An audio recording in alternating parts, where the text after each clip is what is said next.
저희도 오늘 이 주신 말씀 가지고 말씀과 기도로 살아가는 축복이라는 제목으로 함께 말씀을 나누도록 하겠습니다. 먼저 지금 이 모세가 이스라엘 백성들과 함께 와 있는 이 장소는 요단강 앞에 있는 모압 평지입니다.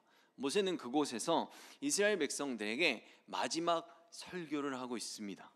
그것은 모세는 여호와 하나님께 율법을 직접 받은 자였기 때문입니다. 다시 말해서 이스라엘 가운데 모세보다 하나님의 법을 잘 가르칠 수 있는 적임자가 없었다는 것입니다.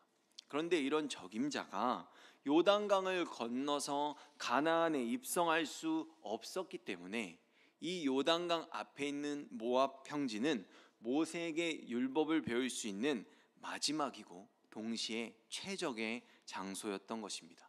그래서 저희들이 지난 시간까지 살펴보았던 1장에서 3장까지의 내용은 지금까지 이스라엘 백성들이 모압 평지에 그 이르기까지에 있었던 다양한 사건들을 언급하면서 그것들을 회상하고 그 각각의 사건들을 통해서 그들이 얻을 수 있는 그 교훈을 주었던 그런 시간이었습니다. 그리고 오늘부터 다루게 되는 이 4장에서는 시내산의 사건, 바로 하나님께 직접 십계명 그 말씀을 받고 하나님께 그 진리의 가르침을 받은 그 내용을 회고하면서 지금 주님의 백성들이 어떠한 삶을 살아가야 하는지에 대해서 가르치기 시작하고 있습니다. 그리고 주님의 말씀을 대함에 있어서 가장 중요한 자세로 오늘의 본문에서도 언급되고 있는 것은 바로 신명기의 주제라고 해도 과언이 아닌 다름 아닌 순종에 대해서 이야기하고 있습니다.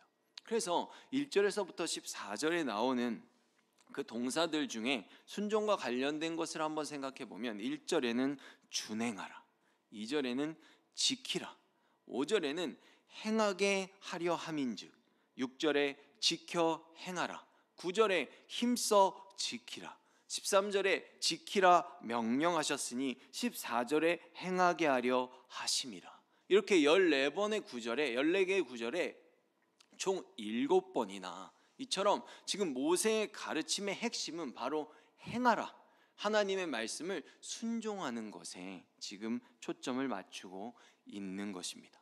하지만 오늘의 본문을 이렇게 딱 한 단어로 줄여보면 순종이라고 할 수 있지만 이것만이 다가 아닙니다. 그 본문 가운데에는 저희들이 잊지 말아야 할 그런 영적 진리들을 하나하나 세세하게 전해주고 있기 때문입니다.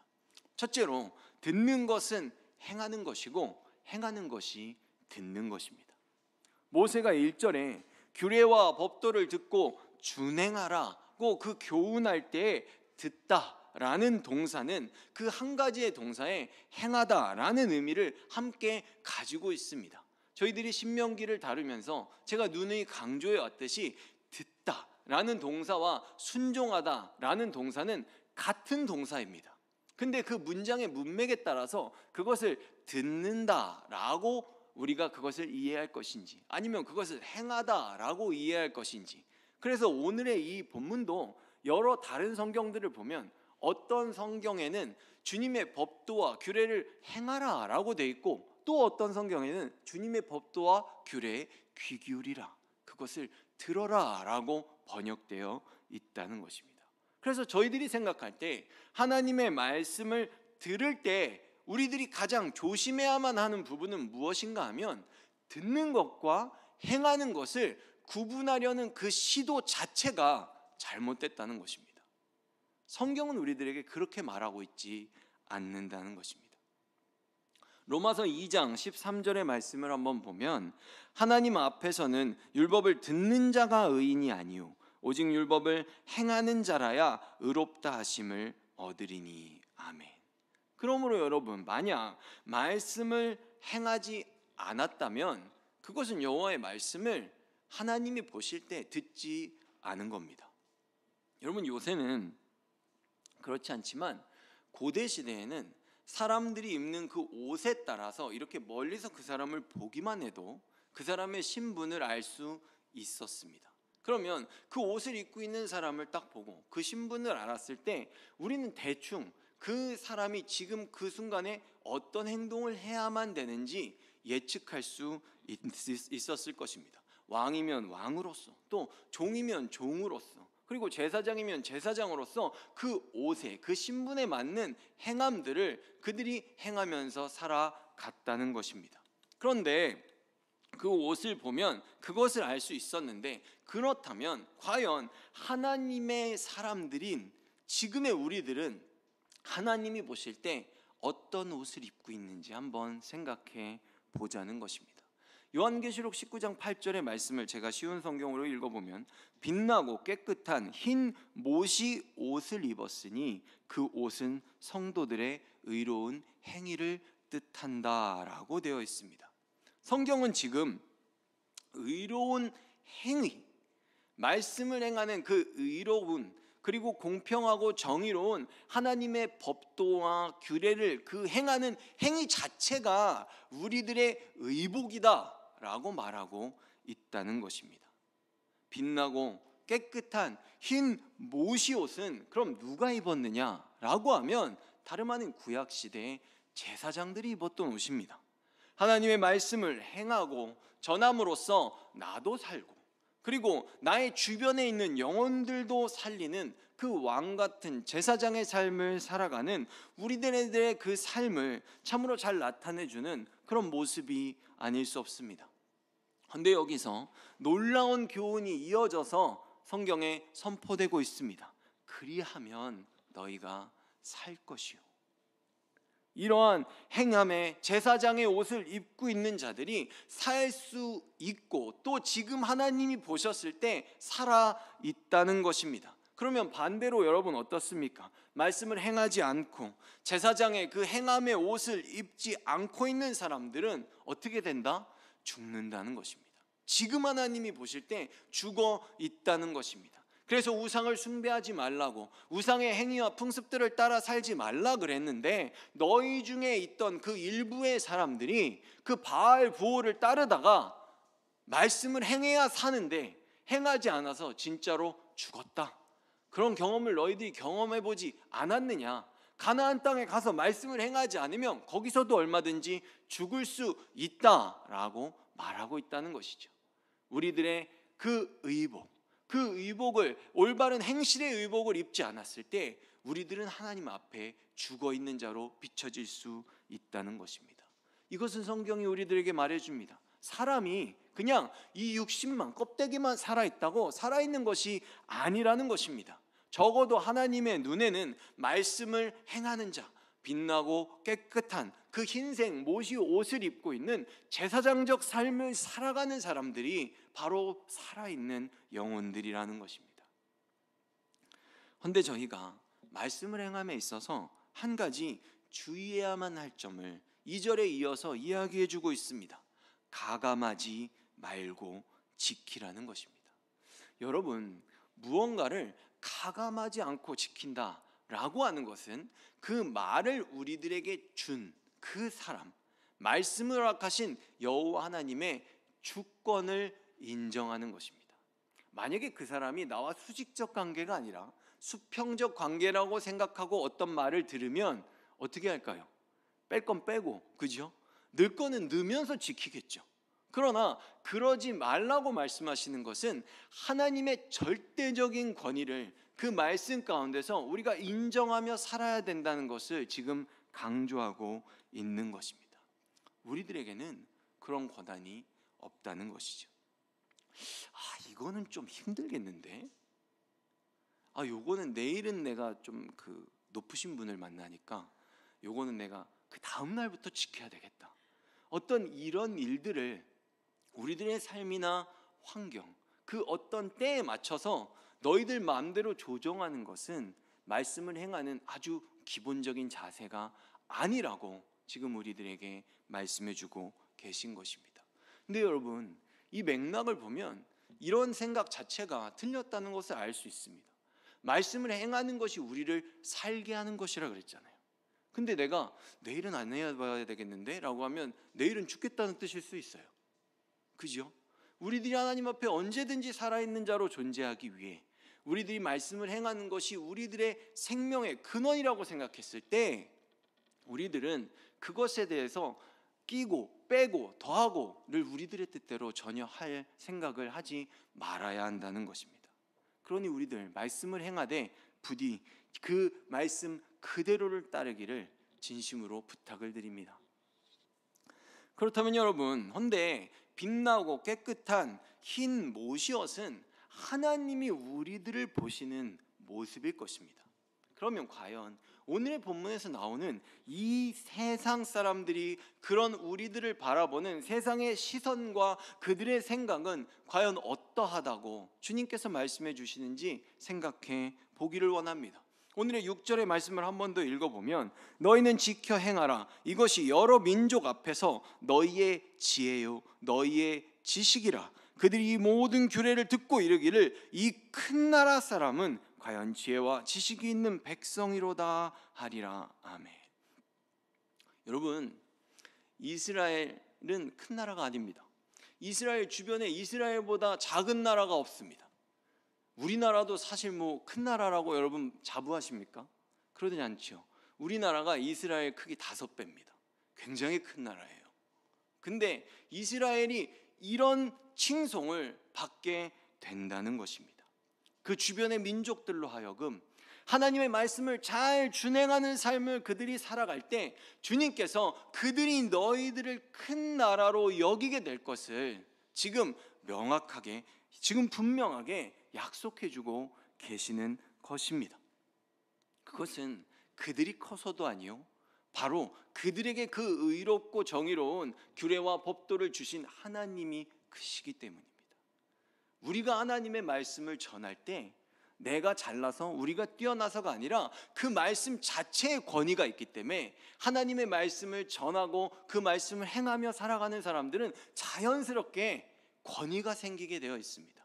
근데 그게 어느 순간 교만해서 그걸 내 거라고 생각하는 순간 그것은 아주 큰일이 벌어지는, 그런 큰일이 벌어지는, 무너지고 악해지고 교만해지고 썩는 곳으로 갈 수 있지만 우리들이 하나님의 말씀을 온전히 전할 때 이러한 칭송, 큰 나라로 우리를 불 수밖에 없는 일은 하나님의 말씀의 권위로 인해 벌어지게 된다는 것입니다.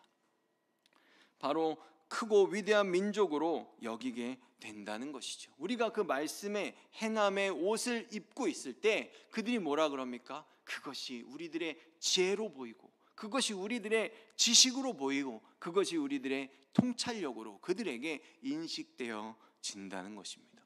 혹시 여러분들은 이런 경험, 비슷한 경험이 없으십니까?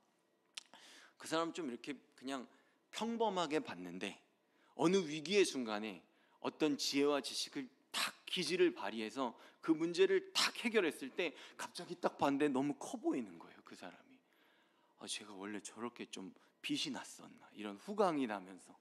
근데 이런 일들이 하나님의 말씀, 그 모든 지혜와 지식, 통찰력의 근원이신 주님의 진리를 따라 살아가는 우리들의 일상 속에서 지속적으로 일어나기 때문에 그들이 우리를 인정하지 않을 수 없게 되는 것입니다.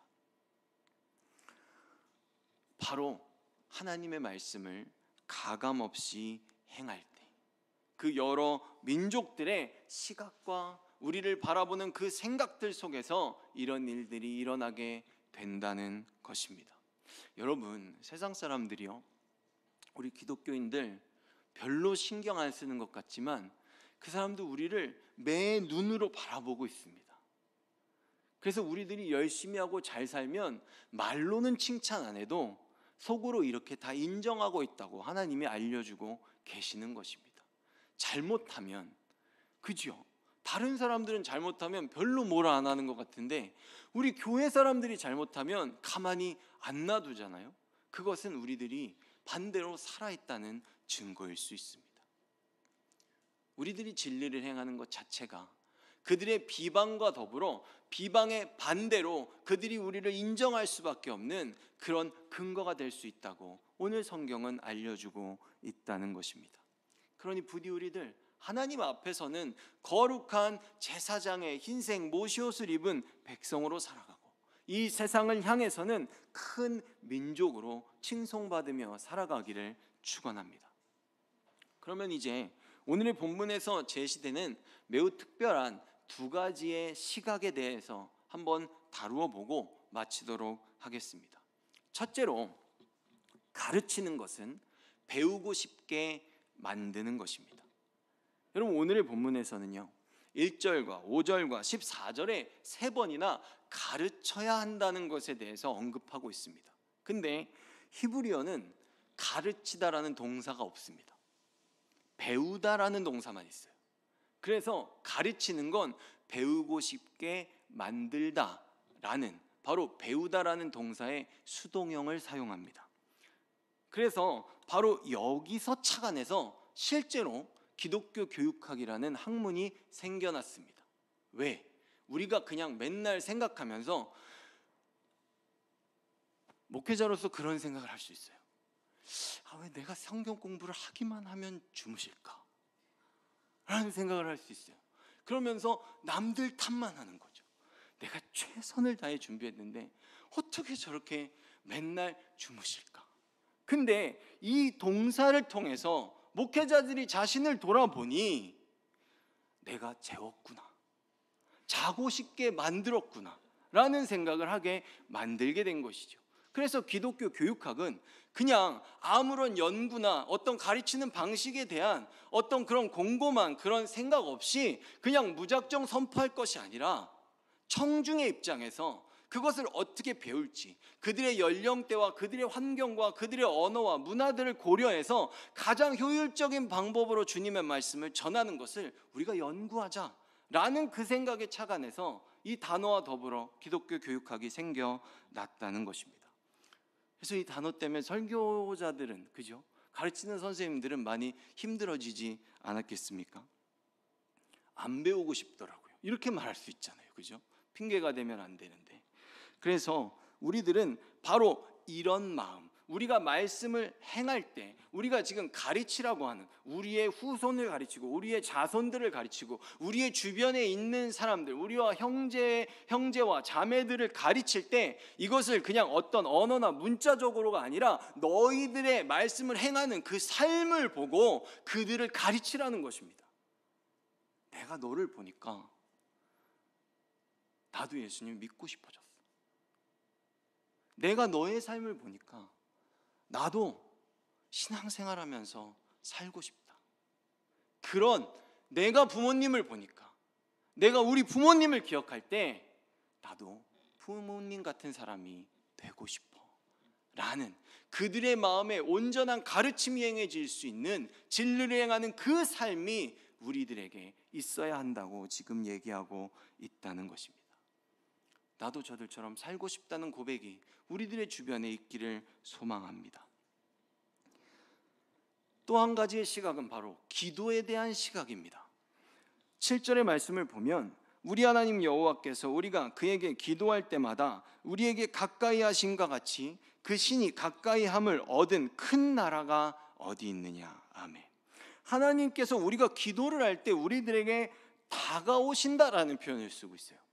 우리들에게 다가오신다, 이 모습을 우리가 어떻게 생각하냐면, 여러분들이 좀 작게 말해도 그 말 자체에 너무 관심이 많아서 사랑하는 사람의 말은 한마디도 놓치고 싶지 않지 않겠습니까? 그래서 점점 더 우리들의 말에 귀를 기울이시는 그런 모습으로 생각해 볼 수 있을 것입니다. 그런데 이것을 우리가 착각하면 안 돼요. 무슨 뜻이냐면, 하나님이 나에게 가까이 다가오신다고 하니까 나의 영역으로 하나님을 끌어들이려는 그런 생각을 하면 안 된다는 것입니다.